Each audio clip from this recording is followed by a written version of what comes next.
नमस्कार, DPK news में आप सभी का स्वागत है। मैं आपके साथ आरवी। यूपीए के राष्ट्रपति पद पर उम्मीदवार यशवंत सिन्हा ने राष्ट्रपति रामनाथ कोविंद को खामोश बताते हुए राष्ट्रीय मुद्दों पर उनकी चुप्पी पर सवाल उठाए हैं। सिन्हा ने कहा, 5 साल की अगर बात करें तो ये राष्ट्रपति भवन की खामोशी का एक दौर था। हम लोगों ने एक खामोश राष्ट्रपति देखा है।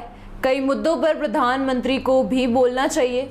कम से कम राष्ट्रपति प्रधानमंत्री को बुलाकर देश के वर्तमान हालात पर तो चर्चा कर ही सकते हैं। इसलिए पिछले 5 साल का दौर खामोशी का दौर रहा। राष्ट्रपति पद के एक संवैधानिक दायित्व का उतना पालन नहीं हुआ जितनी उम्मीद थी।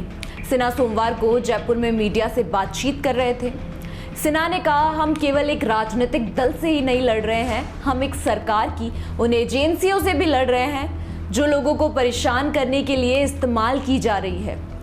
इसलिए लड़ाई ईडी से, सीबीआई से है, इनकम टैक्स से है। मैं जानता नहीं हूं कि इस चुनाव में बाद मेरा क्या हश्र होगा। सिन्हा ने कहा, मैं इतना कह सकता हूं कि मैं अगर राष्ट्रपति का चुनाव जीता तो शपथ लेते ही दूसरे दिन से ये जो सरकार की ओर से एजेंसियों का दुरुपयोग हो रहा है वह रोक दूंगा। किसी अधिकार का प्रयोग करके रोकूंगा, लेकिन रोकूंगा, इनका दुरुपयोग नहीं होने दूंगा। अभी छत्तीसगढ़ गया था, वहां एक बिजनेसमैन ने इनकम टैक्स ने रेड डाली। मुख्यमंत्री भूपेश बघेल बता रहे थे कि जिस बिजनेसमैन ने इनकम टैक्स पर रेड हुई थी उस पर इनकम टैक्स की इस बात का दबाव डाल रहा था कि सरकार गिराओ। इस दुरुपयोग को रोका जाएगा। मैं पीएम को बुलाकर कहूंगा कि देश के उज्जवल मुद्दों पर खामोशी ठीक नहीं है। मैं पीएम को बुलाकर कहूंगा कि देश के ज्वलंत मुद्दों पर खामोशी ठीक नहीं है। इन मुद्दों पर बोलिए। आडवाणी की हालत पर अफसोस होता है।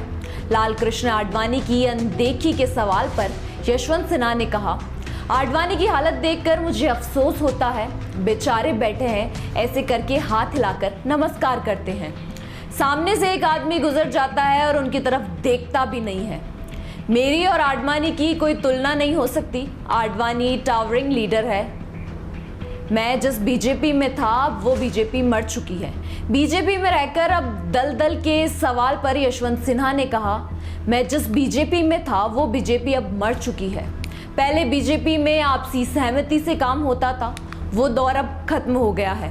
अटल बिहारी वाजपेयी सहमति से काम करते थे। मैं विपक्ष का सम्मान करते थे।